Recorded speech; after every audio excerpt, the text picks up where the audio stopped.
And the moment I step out of that and I offer just anything to anyone around me, it will just immediately break the spell somehow, and I will feel again how just love flows towards me. I don't even know from where it's coming.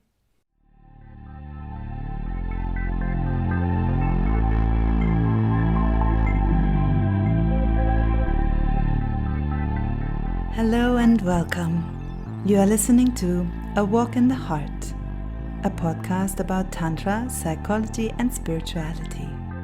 Join us as we explore what spiritual wisdom can offer to people like you and me. Thank you for being here.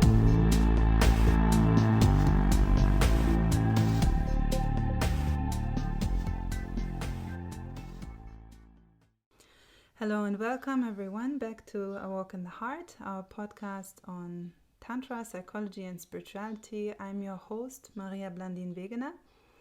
And in today's episode, we want to bring to you some general ideas, outlooks on the big subject of love, and somehow discussing a bit what does it practically mean to experience real love. What is real love? So we will attempt to play a little bit with this concept from our experience and from the spiritual viewpoint as well. Before we start, please be so kind and hit the like and subscribe buttons and ring the bell and give us a review on your podcast provider, wherever you're listening to this. It will help us tremendously to keep doing more of these wonderful episodes. And if you like what we are doing, then finally we'll also be able to get better and better equipment. We hope already today you like the sound a little bit more than usual. So yeah, let's get to the episode, and thanks for tuning in.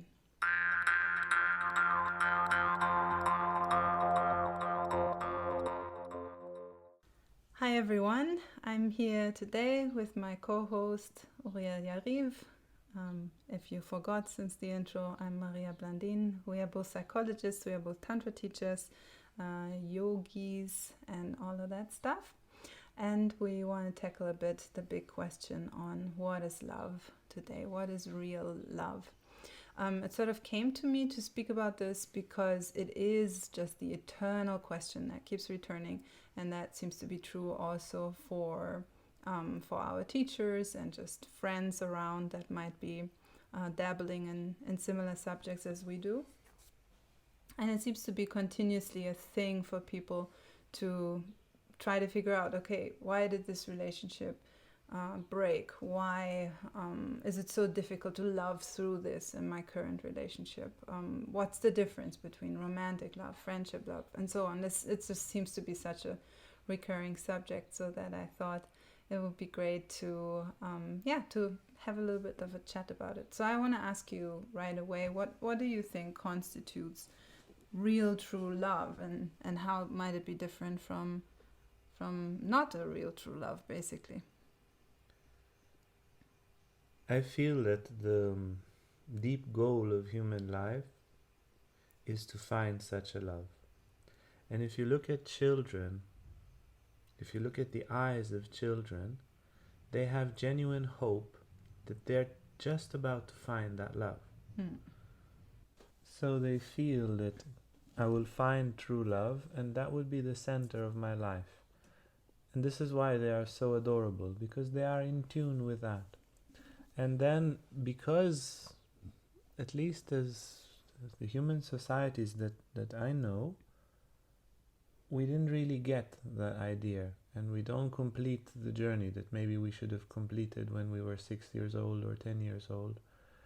But we don't give them the tools to complete that, and there is not an environment to experience true love, and they are not strong enough themselves to assimilate it.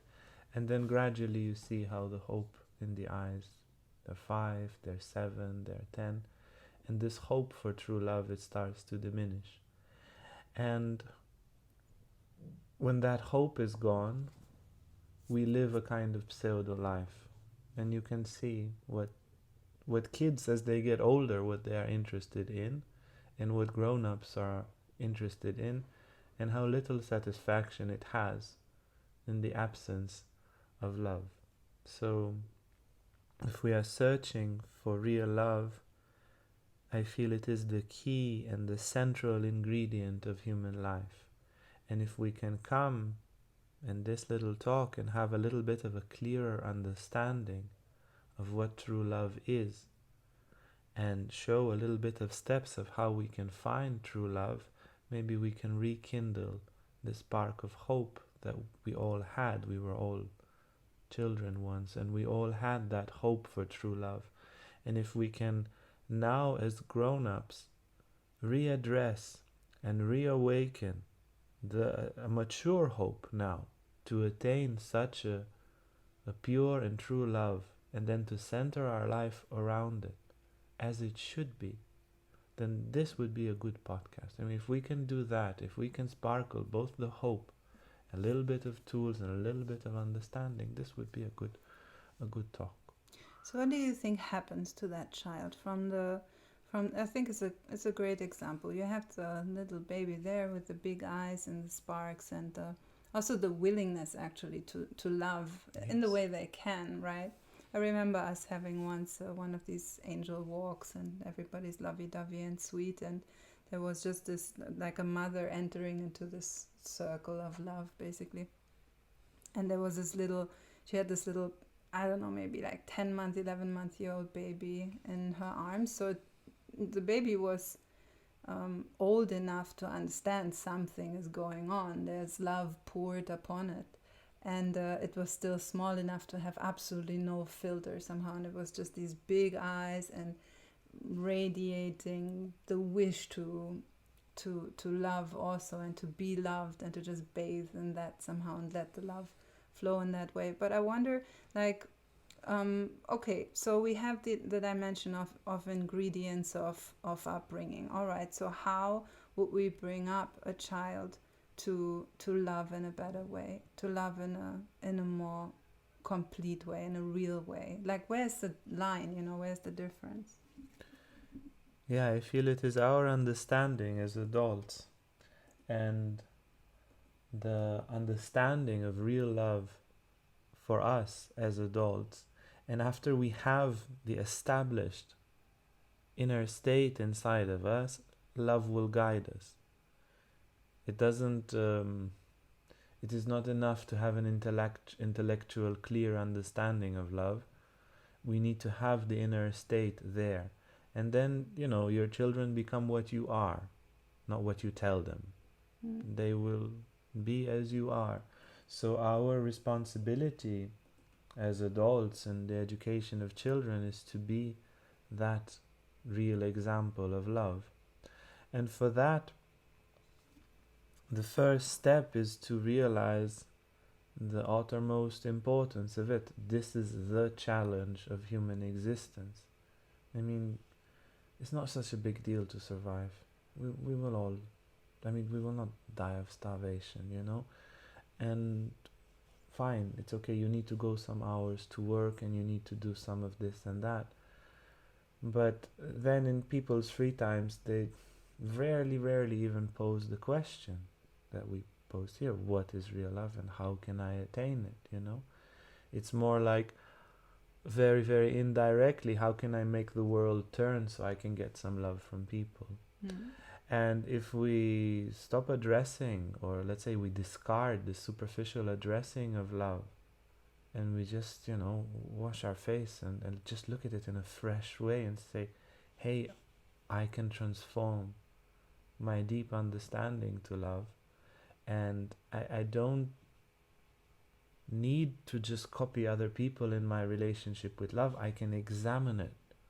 I can wrestle with this idea, and I could come to a fresh understanding, and I could grow in love, as we speak also in other lectures about active love. And so I feel the first challenge that we have is to put the question. And to start, this is the first step. If you are already putting the question, you're on the good path. If you already are saying, okay, I yearn for love, let me just first confess it to myself. Who doesn't? I really yearn for love. and just trying to buzz around and get it from the outside while staying selfish as I am doesn't work for me and doesn't work for anyone. So let me put the question how I can attain real love because I yearn for love, and how I can transform to facilitate such a love in my life. This would be the first step. All right, so putting the question, this is it's a good point, I think. I guess people could agree to that. All right, if you want to deal with anything in life, if you want to, really get to the bottom of something, you will ask yourself first, all right, so what am I looking for? Why am I looking into this? And even as you say, just to acknowledge, okay, I am looking for this. All right, let's first of all establish that. We are all looking for love, or at least most of us. I'd say 99.9% of us. In the most cases, we will be searching for that fulfillment in the depths of our heart, a fulfillment of love. All right, now, what is that love? And I would like us, we'll probably be talking about this many times, I guess, in coming sessions, but I would like to first of all distinguish a little bit, okay, so what makes a real love practically different from a, let's say, I don't think there's such a thing as an unreal love, but I guess more so just confusing other things with love, like mixing that into the picture.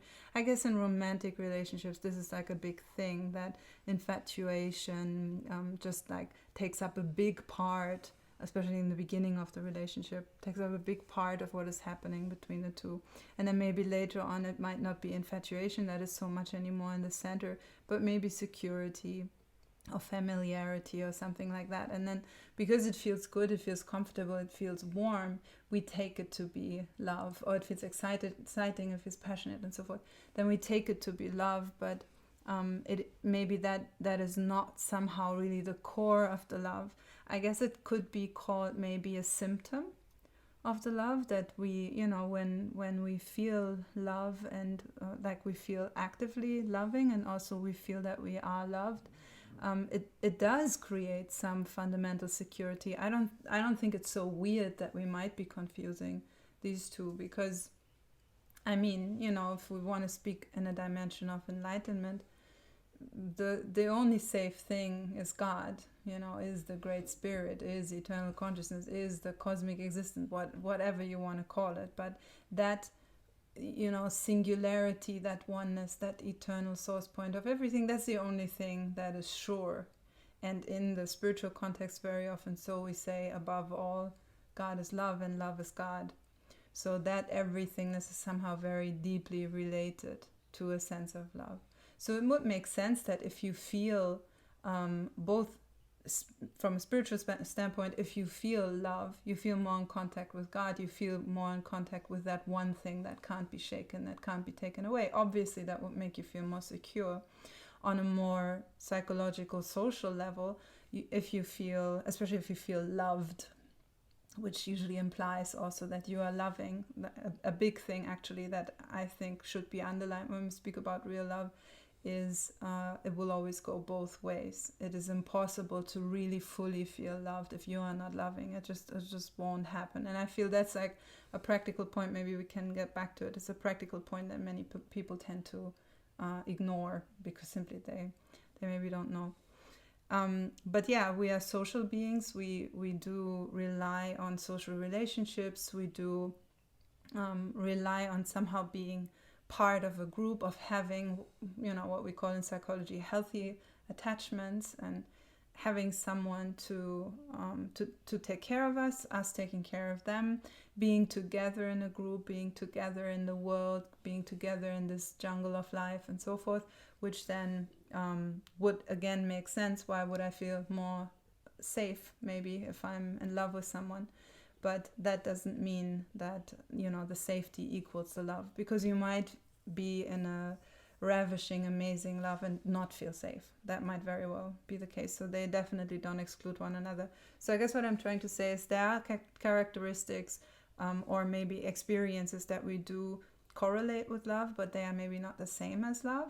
And I feel maybe what we sort of just roll around with thinking, oh yeah, well, clearly, when I'm in love for some time, when I'm with someone in a relationship for 3-5 years or something, I do feel a sense of belonging. I feel a sense of safety. I feel a sense of stability and so on. And then might be easy to say, well, yeah, okay, obviously, that belongs to the love. And therefore, maybe it might be good to look into, no, but wait a second, if we look at it consciously and not just somehow from our day-to-day experiences, which are very much filtered through how are we socialized, how's our culture built and all of that, then when we look at it consciously and we say, okay, no, let's look at it, what's the deal here, what is love really, that could be really helpful, I think, for people. Yeah, so love would have these two ingredients. It would have the ingredients of sacrifice, and then the other ingredient is all the benefits of love, all the beneficial consequences of love. So love would start with this sacrifice. We sacrifice our aloneness. We sometimes sacrifice, our time, our resources for the one that we love. And as we sacrifice, we feel somehow, let's say, love stands in the center, somehow invisibly. And then from love, we have, love is not just invisible, it is, there's an impossibility of seeing love itself. But you see its manifestation as sacrifice. And then you see, wow, so much I want to sacrifice for the one that I love, I must love them very much. And then from that love appears a tremendous amount of benefits. Confidence, security, joy, a sense of meaning in life, People go to work, and the work is hard, and they hate it, and they fight with their boss, but they love the people they provide. And that love gives them power to bear another day, another month, another decade at work. So love sits there, and one of the benefits that love gives is a meaningful life. I mean, it's a huge benefit. Love being invisible in its, let's say, in its core. When it is a cause, it is invisible. We get caught up in time. Our mind tends to follow that which is measurable, that which is obvious, that which is seen. So in time, we lose contact with the love, we lose contact with the sacrifice, and we run after the benefits. That's the right. Sense of security, we get attached. Yeah, and then instead of love, when we get, so as long as we are there in this invisible core of love, sacrifice emanates harmoniously, spontaneously from our hearts. And all the benefits of love are a consequence, which we are not concerned of, but it rains and pours on us like grace. When we lose this contact, we direct somehow the center of our being from the love itself to the consequences of love. We will try to take the consequences of love, without sacrifice, and for that we will have attachment. And then I will get security not by actually loving and by actually making a sacrifice to be intimate, to help out, to do all sorts of things which come from there. But instead, I will find security by suffocating the one I love, by controlling them, by threatening them, and then there's another kind of, because they're also attached, they also have their ego hook, so the love is suffocated in that way. And it is not to oversimplify it, it is not a simple challenge to stay in the love, because the love is not as visible as the security, not as visible as the actions, not as visible as the sex. So we need to acknowledge the challenge that the thing that we search for the most, which is the essence and why we came here and the meaning of our life, is essentially invisible. It is a bit slippery, but we can find it as an inner sensation. And that, if we train our capability, our sensitivity, and our honesty, we will see love feels different than infatuation. Love feels different than attachment.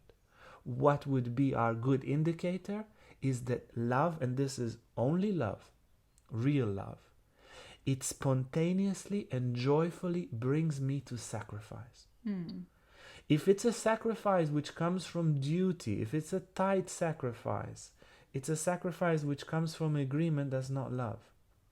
When there is love, you joyfully forget yourself for your beloved. And that's only love.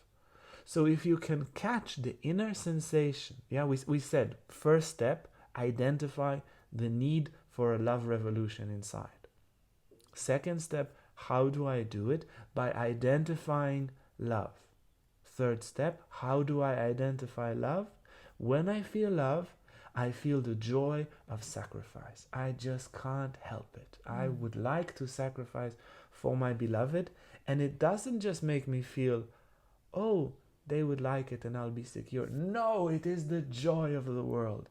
My eyes are sparkling because I can stay up all night and do this for my beloved. And I'm tired, but I love it. And I'm happy. And life has meaning. And I'm empowered by love. So this is a very good indicator because none of the other categories clicks there. Yeah, I like very much how you're putting it, how it is somehow, I like to come back to this, how it is a double flow somehow. So if we want to break down a few points, practical points, you already made a nice list just now. We're definitely looking at healthy sacrifice. And then also there's always a double way to love. It always comes around somehow. So like what I've noticed, for example, maybe a little caveat for people who are listening. We are speaking here pretty much, like right now, we are pretty much on the spiritual tangent of this whole subject. And if you would consider love from a more researchy, psychological perspective, you will find different things around it. Like we are mainly speaking on a spiritual, from a spiritual viewpoint, and also regarding how love is somehow represented within the soul, considering different systems of spirituality. So just for you to know.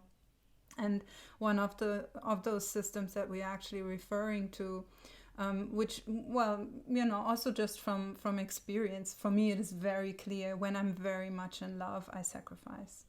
And sometimes, you know how it is when then the ego even catches that sacrifice and you might just burn yourself out, actually, which then that is not anymore correlated with love so much, but that might be something that is happening. And that is actually something that we find in the Mahavidya tantric tradition of the 10 great cosmic powers, of which these highly, let's say, essential energies of the universe, if you will, they are correlated, some of them, with one another. For example, time and space. So time is one cosmic energy, or one goddess, as it's sometimes put, and with the name Kali. And then space is another one, Bhuvaneshwari, that cosmic dimension that creates space. So time and space, clearly they are linked. So these two, they are considered sisters or correlated, or however you want to put it. And there's more correlations. For example, void and complete plenitude and abundance and all of that, those two belong together and are sisters. And then interestingly, and at first when I studied this, it didn't really click for me so much, I was quite young, that there's this correlation between the cosmic power of love, Tripura Sundari, and then the great cosmic power of sacrifice, Tripura Bhairavi. And these two belong together, actually. And what I've noticed in relationships, like in my own relationships, is when the sacrifice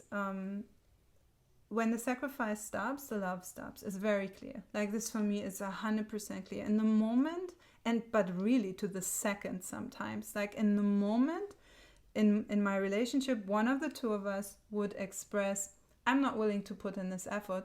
The relationship would end, sometimes within days, sometimes within hours of that statement. Sorry, I don't want to make the sacrifice. Okay, boom, relationship ends. it's very interesting how they are somehow very, very much related to one another. And what I've also experienced sometimes, and the two of us can definitely attest to that, sometimes sitting just in the worst crisis, both of us just like, how will we possibly pull through this? How can we save this love that is clearly there between the two of us, but it cannot express because the relationship is so, just in such a state of crisis somehow. And then in that moment, deciding to make a very deliberate, senseful effort, it will create a change that will lead to more love. And I've experienced this in relationship also before I was into yoga, into Tantra, before I knew these things.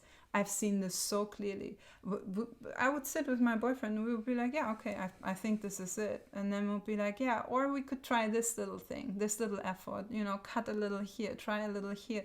Both of us giving something, both of us really feeling in our heart, what can we offer? And then second spring or fifth or 10th spring or whatever it is right after that. So I think that correlation is super, super clear. And then the other thing that I find very clear is that there will always be this double road. And I think you put it quite nicely. You can see it in this correlation between sacrifice and love. So if you do the sacrifice in order to obtain love, nothing happens. If you do the sacrifice for the sake of the sacrifice, love will rain on you. This for me is super clear in my own experience, and by principle, at least in the tantric context, it is somehow also quite clear.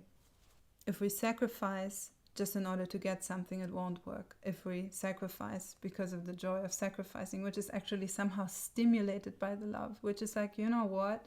I don't need to get anything out of this. I don't even need to get a smile from the other. I don't even need to get a thank you. And I had these moments in relationships where the other one was just so encrusted in their own story and into their own ego thing and so forth. But if I would do the sacrifice, it would move me forward into love. And then sometimes it would not still be really possible to stay together if, because it needs to be, again, a double situation. The sacrifice needs to come from both. It is not enough to uphold a love relationship when it's just one of you investing. But that doesn't mean the one that is investing shouldn't be investing that sacrifice. They should, because it's good for your own heart. It will ignite even more love if you do that.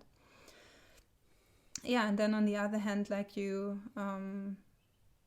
put it in the beginning, this idea of active love that we actually talk about a lot, that is also one of these double elements. You will love not in order to then obtain love, but you just love. And then as you love rains through you, pours around you. It's just all over the place. And then very clearly the opposite. People that don't feel loved, very often they don't love very much. Like they have an idea of maybe loving. There's some sort of conceptualization that they would like to love someone, but there is just nobody to love. And clearly everybody else around them doesn't love them. No, I call bullshit. Absolutely not. I really believe that the moment you sit and you start to actively love, even just a plant in your room, yourself of course as well, but especially giving something out into the universe from a loving place, you will all of a sudden feel loved. Like I've experienced that also on my own accord, just feeling shelled in, and just feeling maybe being in a heartache moment or some horrible moment, and in the moment I step out of that and I offer just anything to anyone around me, it will just immediately break the spell somehow, and I will feel again how just love flows towards me. I don't even know from where it's coming. Yes. I feel somehow that the deep misunderstanding that we have, well, let's take it one step backwards. We have two functions. One of them is to maintain ourselves, and the other one is to serve, to give, to fulfill a purpose. Yeah, as everything in nature, from the cells of our body to plants to everything that is alive, it is, the little bee has to eat enough to maintain itself, and the rest it is working for the beehive. The cell has to have enough whatever substances, glucose and oxygen, whatever it takes, sustain itself and then fulfill its role in the tissue and the organ itself. This pattern of having what is needed for the maintenance of the organ, and then serving further a purpose. And somehow our society, which is very much our mind, I mean, this is, we got a mind, and we got words, and we got the whole verbal side of our being from society. So we think it's actually society thinking, yeah? As Krishnamurti called it, your brain is actually the brain of humanity, because we are wired in that way. These two are completely out of proportion. The amount of maintenance, if you look at cells and whatever be, the amount of resources needed for maintenance for anything in nature, let's say we take the average there, and then the amount of purpose that it serves, human beings, the way human beings think, is completely way too much towards maintaining myself and way too little for serving a purpose. Again, there are some exceptional human beings that had this balance correctly, and they really left an impact at humanity. But big numbers of people, they miss that. And if you look at the weekly schedule, going to work to get money for myself, not because my work serves anything. I work in a factory for weapons, and I wish there weren't weapons, but I need to make a living. And then returning home and consuming entertainment and pleasure from whatever in front of the screen or whatever doing there, and then going and consuming the money that we earned only for ourselves, is a completely improportional and unnatural way of living, which will obviously, okay, now you're fighting with the universe.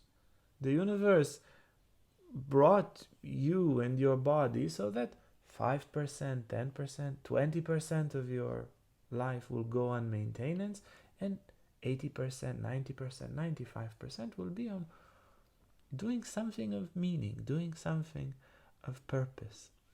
And love is that. From love comes meaning and purpose. Love is the power to serve. Yeah, you can say that the love that exists, if we just to make an analogy, the love that exists in our cells, make them aware of the entire organ and serve it. The love that exists in the organ makes the organ serve the body. And that's why there's an organ there in the first place. And the power that makes a bee serve the beehive is, again, you can say, a form of love.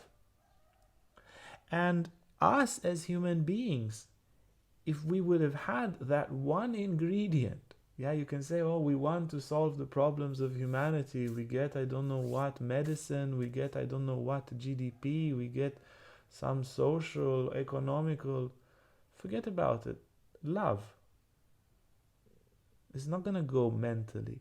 If there was this love that could put us in that place, which I strongly believe it is 100% possible, through proper education and through understanding and spiritual methods, to awaken tremendous love in the vast majority of people, and it will also make them very happy. So if we awaken such a love inside, those proportions will come in place. And we will do the little that we need to do. A little bit of sleep, a little bit of food, a little bit of entertainment from time to time if it's needed. But it's also less and less needed when you have love, because love is so joyous.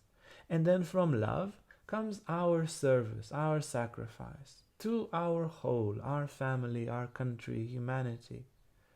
When you actually love humanity, which if you look down somewhere in your heart, you actually love humanity. If you really look and allow that love to burn and to grow, you're willing to make a sacrifice for humanity. And you are empowered tremendously for that. And it is the potential of humanity. Humanity in love can attain extraordinary things.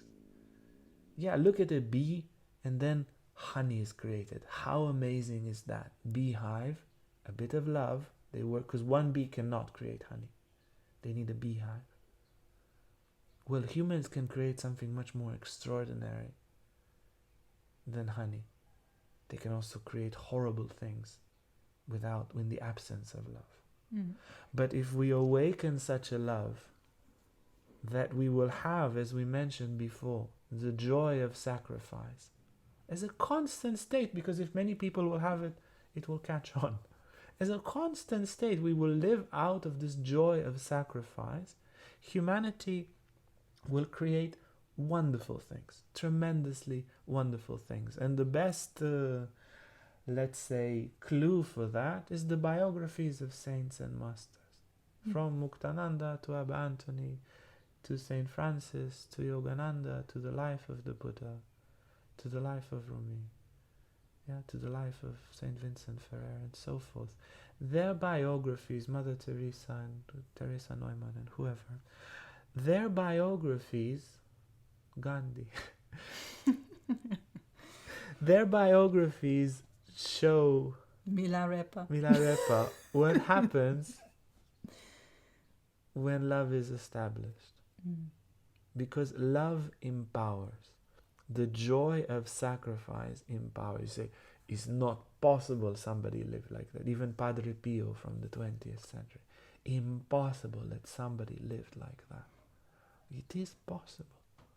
Because he had so much love. So he was empowered to act so intensely. Chico Javier would not sleep nights and answer letters of people that he doesn't know and give them divine answers.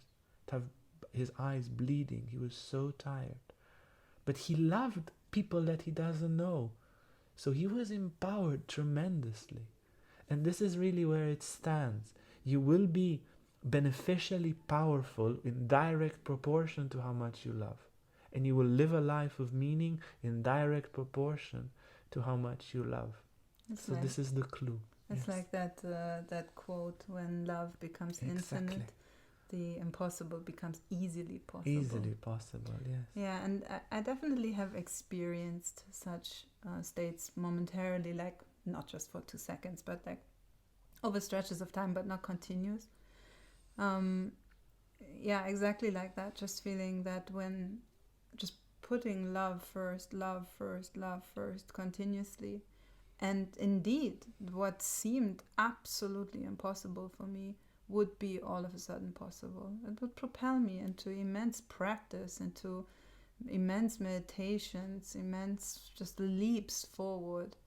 And that might actually, maybe before we wrap up, we can put that as one of the signs of real love. Like, real love will always transform you, and it will always propel you to wish to better yourself. Not like a motivational scheme, but just wishing to somehow clean up that diamond that you already are deep inside, and just removing the charcoal around in order to offer that to the beloved. May the beloved be God, or may the beloved be in the flesh. Doesn't matter. Or may the beloved be your calling, your vocation, your purpose, whatever. But the point is that you will be really compelled to clean yourself up. You will feel to do that for the sake of that love that you feel, not for the sake of another person, for the sake of the love that you feel for another person, for a calling for God, and so forth. And then it becomes again this the two-way self-perpetuated inner thing, where you actually, by offering yourself to the other, you become perfect. This is the interesting thing. But then again, if you do it in order to become perfect, it doesn't work. So it's a very mysterious way of actually even discovering, as I see it, the nature of God, the nature of unity, of oneness, however you want to call it. Yes. I can share from my life that, let's say, for many years I was very, very occupied with love and active love and learning to love more, but almost 2 years ago I realized that this is the thing, essentially the only thing, and that there is nothing more important than that. And I somehow made since then this inner commitment to give this quest the first place in my life. and that I somehow understood that there is no other way, that I will never find the fulfillment, the happiness, the accomplishment that I seek in any other way. I tried for 40 years, and I realized that nothing else will work. And since then I've dedicated, and it's also like dedicated all my inner resources, or maybe all my inner resources is a bit much says, but many inner resources and literally many hours throughout the day learning to love more and praying, asking to love more. And since then my life makes sense. Until then I thought my life made sense, but it was a very faint sense. Yeah, and it's interesting actually because I mean we've been together for 7 years, so I've seen you in both ways somehow. And I mean, even when we met, you were one of the more loving people I knew, because you've already, as you said, put a lot of effort and transformations and so forth into that due to yoga, so and so. But still, somehow watching the core of your being, if you will, from being quite selfish, and then getting the point, okay, wait a second, I've been practicing so much in order to become more and more loving, and it's like, well, wait a second, I keep not being able to offer the diamond because, you know, I wrap it up into other charcoal over and over again due to the selfishness. And I know this from myself as well, that somehow in you, because you are so steady in your transformation, it's just like a massive shift. And it's so interesting how different you are in the past 2 years in terms of, I have the feeling, even though you've, like for me, you've always been someone who transforms tremendously fast, but just comparing those 5 years that I knew you then, and then the 2 years that were much more based on having love somehow at the center, as you say, and not as something that is also added, but really as the central point. I don't know, but your transformation has gone from immense to just like out of the gate. I don't even know how to put it. It's just so different, and it makes it so evident for me again, this correlation between love and transformation. This is so undoubtedly clear to me, and I somehow see, and I really admire how you do this with just removing any doubt that love comes first somehow. And then that, because that propels you out of the ego continuously. It just propels you out of any exaggerated self-concern. And, you know, and you didn't disappear. You didn't now become the doormat of everybody. Not at all. You know, that didn't happen. And I mean, again, my transformations are not as stable. It's usually I have periods where I'm full on with something, and then a part of it sort of comes with me as I go. But definitely I've had periods where my motivation was purely based on love. And then just the leaps that I make, even within days, is just really, really incredible. But as a last notion, like if I would want to put a call to action, I will ask you also if you want to put a call to action on this whole love subject. I would definitely say dare to sacrifice, and understand that you are not sacrificing for another person. The sacrifice that you are putting in, it will come right back at you. It will be an immediate harvest happening from that sacrifice. Of course, again, a real sacrifice is not done because you want to get the treat in the end somehow, because you want to be rewarded. That's not the point. But the point is, have that courage. You know, in the moment you find yourself saying, oh, I don't want to put the effort into this relationship, this is too much to ask for, come on, now she wants that, now he wants that. No, when you catch yourself in that, when that comes up, sit down, see if you can find that place inside of you that happily sacrifices, not to make everything happen the way that the other one wants. That's not the point. but to see if you could step back from whatever desire is pulling you in this direction or that direction, and see if you could replace it with a solid sacrifice of your own limits, a sacrifice of that which anyways you don't want to keep. If you really want to get liberated, if you really want to get enlightened, if you really want to awaken your soul, or if you really just want to know a little bit of some truth, why are you interested in limits? It doesn't make no sense to keep them. Sooner or later anyways, they gotta go on the fire, and burn. So why not burn it then and there, as you have an opportunity to love, as you have an opportunity to give yourself to your beloved, to God, to your purpose, or whatever it may be. What's your call to action? My call to action would be to wrestle with these ideas, to see where you stand, because many people, they come out of our lecture and say, these two, they have such a nice voice. and I slept so well. Yeah, and then no, it's like, it was very interesting, and then a spark stays, but it's normally coming from the subconscious. You feel a bit inspired, a little bit. Wrestle with it, argue with it. Is love really the most important thing in life? Is love really the essence of meaning? Does real love always come with this joy of sacrifice? What is love for you? How important is it? Is it a challenge that interests you to love more? And if so, what would that mean? So the call to action is to question, to wrestle, to see this from many angles. And as you put yourself with these ideas, because now these ideas are there, they are just nice ideas. You can say, I agree, I don't agree, it sounds nice, doesn't sound nice. But you, with these ideas, how would they dress in your life? What would your life look if you would put love first and say, the heck with it, I want to be happy. I want to live a life of meaning. Comfort, whatever. Comfort never got me very far. Manipulation didn't get me very far. Why don't I try love?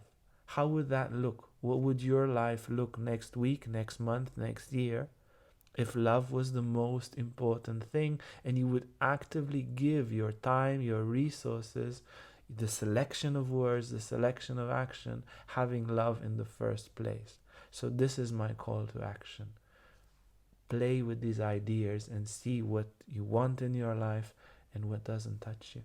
Yeah, that's very beautiful. I think it's a very good moment to wrap it up now. What do you say? I'm totally fine with that. Yeah, and we hope very much in the future to bring you more just talks like this about subjects that might be, quite vast, like this one. I mean, love, we'll be able to talk about that again and again, or maybe other subjects that might interest you. So please feel free to send an email to awalkintheheart@gmail.com and write us what you would be interested to hear us talk about, or give our little sparks of inspiration around those. Also, if you have questions, specific questions, we are always happy to answer them to you in the Q&A sessions. And we'll hope to see you around for the next episode. Before you go anywhere, please be so kind. Hit the like, subscribe, reviews, 5 stars, please, 20 brownie points, all the stuff that you can do on whatever platform you might be on.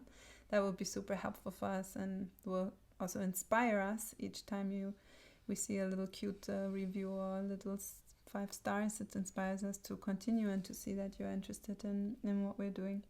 So thank you very much for doing that. You want to sign us off? So please remember, first love, then do. Bye.